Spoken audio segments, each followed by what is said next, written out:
प्रभु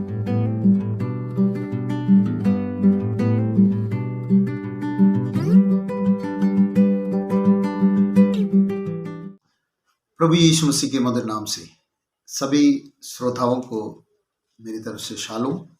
परमेश्वर का शांति हम सबके साथ हमेशा बने रहें। कुछ महीनों का बाद में हमने ये रोमियो का खत से फिर से शुरू किया।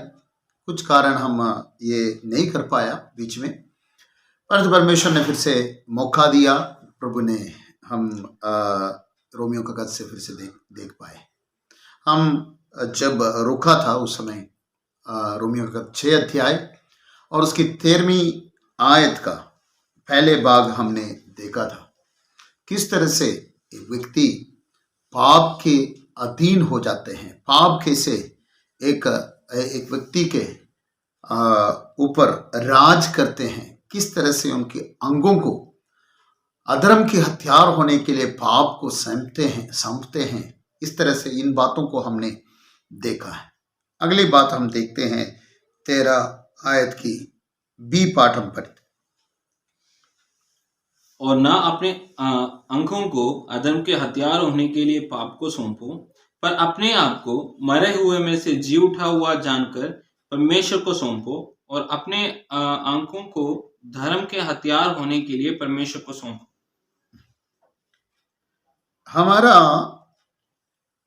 हम अपने आप को जी उठा हुआ समझकर क्या करना है? अपने आंखों को परमेश्वर को सौंपना है,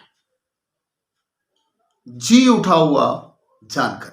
हम 6 अध्याय का शुरुआत, एक व्यक्ति किस तरह से मर गया है, इस दुनिया में ही एक व्यक्ति किस तरह से मर गया और वो मरा हुआ अवस्था क्या है और बपतिस्मा क्या है, यीशु मसीह का साथ जी उठने वाली बातों को, इन सारी बातों को हम 6 अध्याय में देख के आ रहे हैं।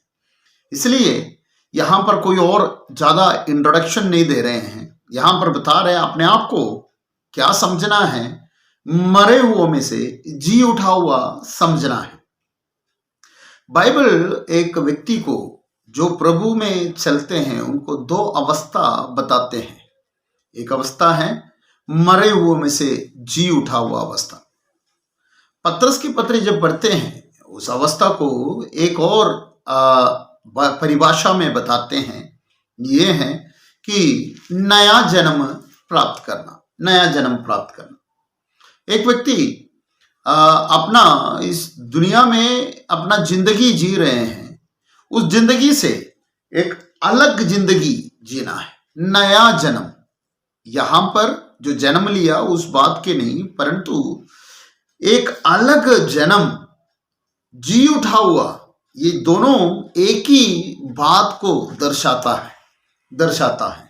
हम पुराना इंसान मार दिया, मर गया और नया जीवन जी रहे हैं। इसलिए जी उठा हुआ जानकर, जी उठा हुआ जानकर। यीशु मसीह जी उठा है।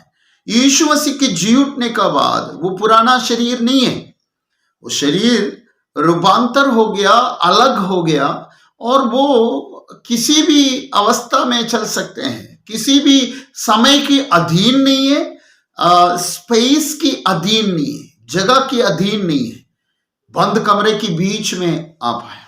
तो जी उठा हुआ समझकर, यानी हम एक अलग व्यक्ति है, जी उठा हुआ, नया जन्म प्राप्त किया हुआ, ये दोनों शब्द इसमें मिलते हैं। तो अपने आप को ये बात को समझना जरूरी है कि हम अलग हैं। हम कल तक जिस तरह से मैं जी रहा था उस तरह से नहीं अभी जीना है। मेरे जिंदगी अभी इस तरह से नहीं जीने के लिए, परंतु परमेश्वर के इच्छा के अनुसार जीना है। हमारे अंगों को परमेश्वर के हाथ में सौंपना है। फिर से हम उस आयत को देखते हैं। पर अपने आप को मरे हुए में से जी उठा हुआ जानकर परमेश्वर को सौंपो, और अपने अंगों को धार्मिकता के हथियार होने के लिए परमेश्वर को सौंपो। यहां पर परमेश्वर को सौंपने के लिए बताते हैं। मरे हुए में से जी उठने का बाद में हम क्या करना है, हम अपने मरे हुए में से जी उठा हुआ समझकर हम अपने अंगों को परमेश्वर को सौंपना है। अभी इतने समय जब 12 और 13 आयत के पहले भाग तक हमने ये बातों को देखा। एक व्यक्ति जब पाप उसके ऊपर राज करते समय अपने शरीर के अंगों को किस तरह से कर रहे हैं, उसका जस्ट ऑपोजिट कह रहे हैं। वहां पर अधर्म के हथियार कहते हैं, यहां पर धर्म के हथियार होने के लिए परमेश्वर को सौंपो।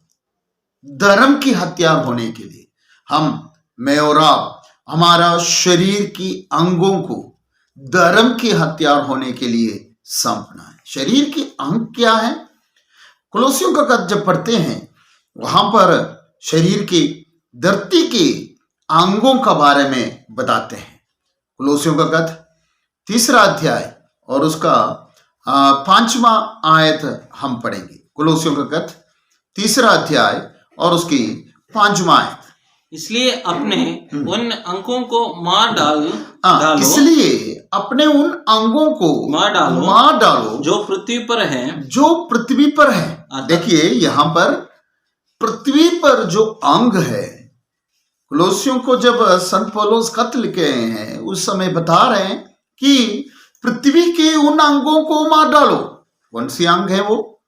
जो अंग पृथ्वी में है, पृथ्वी में जो हमारे अंदर कार्य करते हैं, उन अंगों को हमें मार डालने के लिए कहते हैं। अर्थात पढ़िए, व्यभिचार, अशुद्धता, दुष्कामना, बुरी लालसा और लोभ जो मूर्ति पूजा की बराबर है। देखिए यहां पर इन 5 अंगों को मार डालने के लिए, उस बातों के लिए कुलोसियों का खत में मैं नहीं जा रहा हूं, फिर भी इतना बताने के लिए चाहता हूं कि अंगों का बारे में, उसके बारे में बताए तो वो 5 और उस 5 के बदले वहां पर क्या करना है करके भी बता रहे हैं। यहां पर हम अंगों को, पृथ्वी में हमारे ऊपर कार्य करने वाला अंग है। जब शैतान हमारे अंदर कार्य करते हैं, हमें इस तरह से कार्य कर रहे हैं, वे विचार करवाते हैं। व्यभिचार, अगले शब्द क्या है? अशुद्धता में लेके चलते हैं। दुष्कामना हमारा दिमाग को उस तरह से सोचने के लिए ले चलता है। बुरी लालसाओं में लेके चलते हैं और लोभ में जो मूर्ति पूजा की बराबर है। तो इन बातों में हमें लेके चलते हैं, ये शरीर उसके हाथ में चला जाते हैं। परंतु वचन क्या बताते हैं? हम मरे हुओं में से जी उठा हुआ समझकर हमारे अंगों को परमेश्वर के हाथ में सौंपना है। उस धर्म के हथियार होने के लिए परमेश्वर के हाथ में सौंपो। धर्म के हथियार होने के लिए किस तरह से हमारा शरीर के अंग धर्म के हथियार बनेंगे? रोमियो का खत जब हम पढ़ते हैं उसकी 12 अध्याय में शुरुआत से लेकर जब हम देखते समय वहां पर संत पौलुस याद दिला रहे हैं, कुछ बातों को याद दिलाकर बताते हैं, परमेश्वर का दया स्मरण दिलाकर विनती करते हैं। पढ़िए। इसलिए भाइयों, मैं तुमसे परमेश्वर की दया स्मरण दिलाकर विनती करता हूं कि अपने शरीरों को जीवित और पवित्र और परमेश्वर को भावता हुआ बलिदान करके चढ़ाओ। यहाँ पर संत पौलुस क्या बता रहे हैं? अपने शरीरों को जीवित, पवित्र और परमेश्वर को भागता हुआ बलिदान करके चढ़ाओ। तो हमारे शरीर को, शरीर के अंगों को परमेश्वर कह रहे हैं कि ये चढ़ाओ, एक चढ़ावा बनाओ इसकी। ये पहले कुछ और तरीके से चल रहे थे, पहले कुछ और कामों में चल रहे थे, अधर्म के हथियार बनना था। मगर अभी ध्यान रखे कि हम धर्म के हथियार बने। इसलिए संत पौलुस काफी जगहों पर हमारा चाल चलन को ध्यान रखने के लिए कहते हैं, ध्यान रखे करके कहते हैं। एफेसियों का खत 5 अध्याय और उसकी 15 आयत जब हम पढ़ते हैं, एफेसियों का खत 5 अध्याय और उसकी 15 आयत जब हम पढ़ते हैं, इसलिए क्योंकि उनके गुप्त कामों की चर्चा भी लज्जा की बात है। एफेसियों का खत और उसका 5:15, इसलिए ध्यान से देखो कि कैसे चाल चलते हो, निर्बुद्धियों की समान। इसलिए ध्यान से देखो कि कैसे चाल चलते। यहाँ पर क्या बता रहे हैं? ध्यान से देखने के लिए बोल रहे हैं। हम हमारा चाल चलन को हम ध्यान से देखना है। क्या बात ध्यान से देखना है?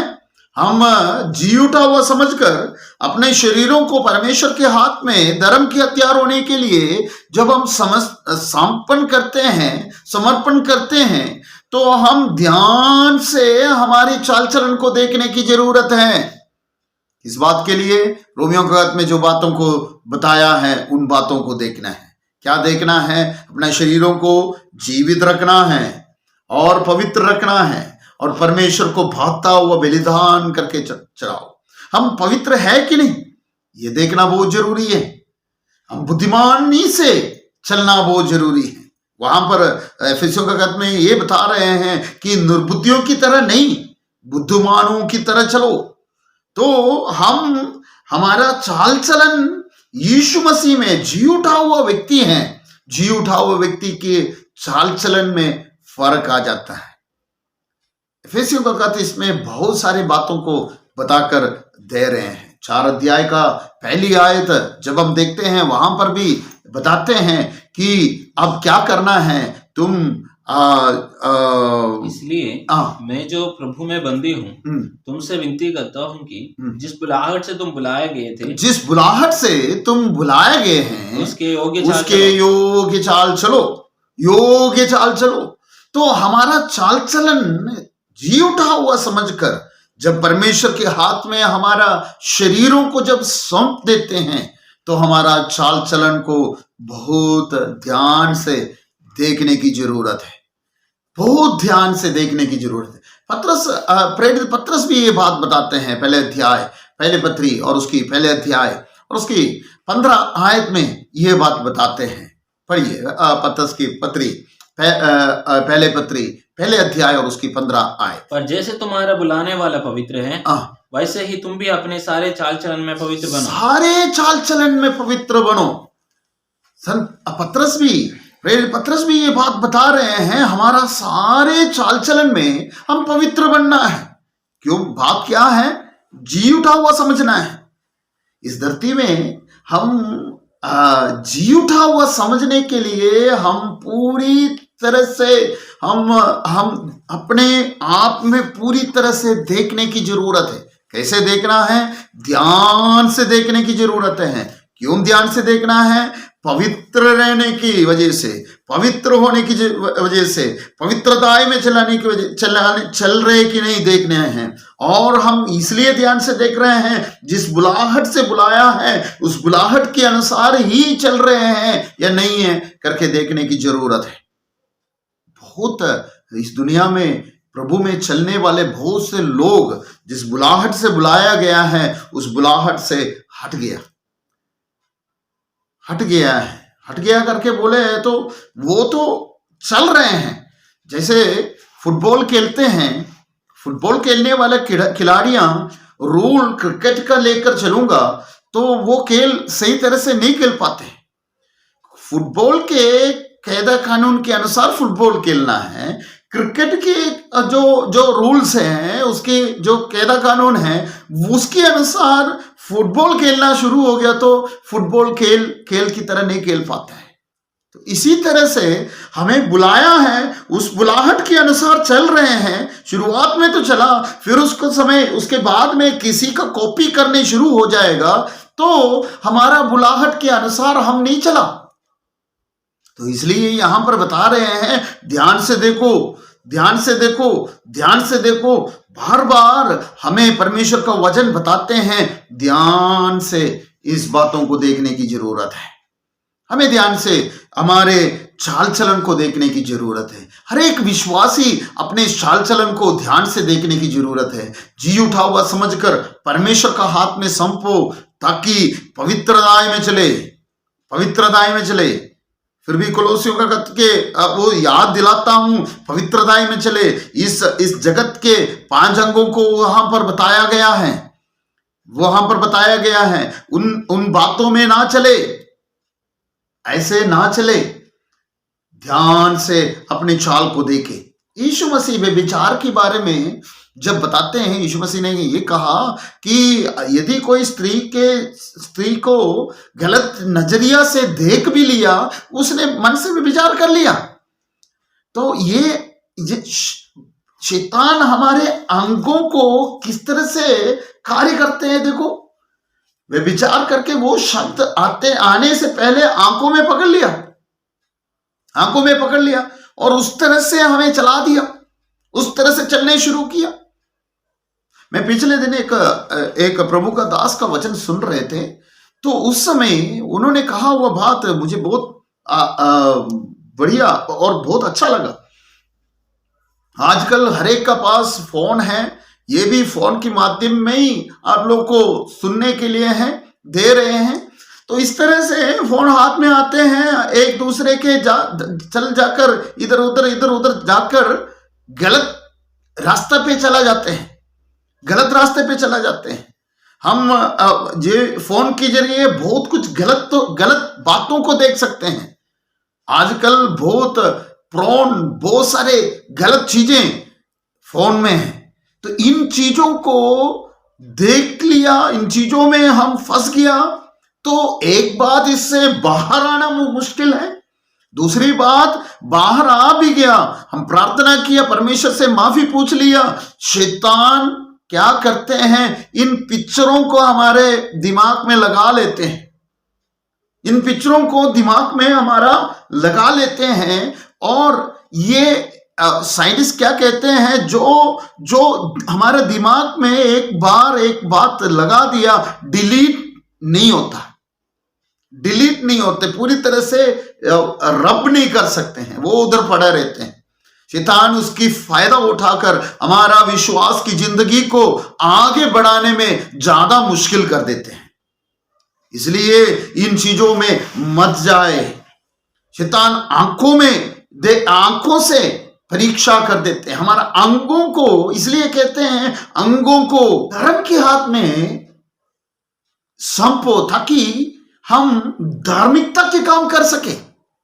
हम अपने अंगों को, जैसे आंख है, कान है, हर अंगों को हम दिमाग से सोचते हैं, इन सारी बातों को, हमारे अंगों को परमेश्वर का हाथ में सौंपो, ताकि ये धर्म की हथियार बन जाए।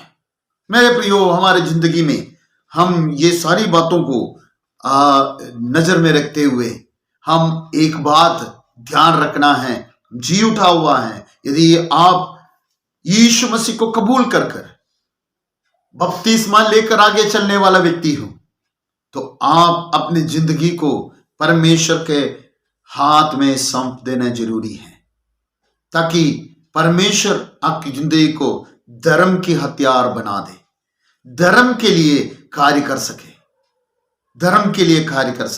परमेश्वर के कार्य के लिए कार्य कर सके। आपकी पूरी शरीर पवित्रताई में चले और परमेश्वर को भाता हुआ होकर चले।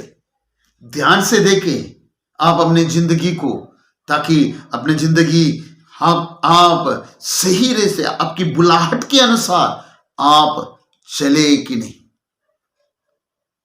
और हमारा हर चाल चलन में पवित्र रहने के लिए प्रभु हम सबको मदद करे। इन वचनों के द्वारा प्रभु हम सबको आशीष करे। आइए हम प्रार्थना करें। पवित्र खुदावंद, हम आपका धन्यवाद करते हैं।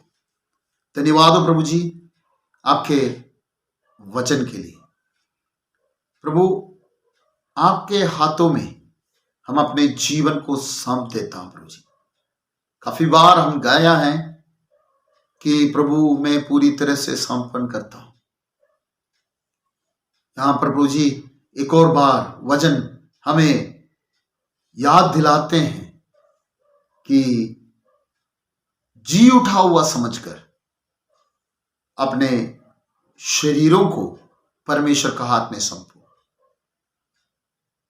धर्म की हथियार होने के लिए परमेश्वर के हाथ में सौंपो।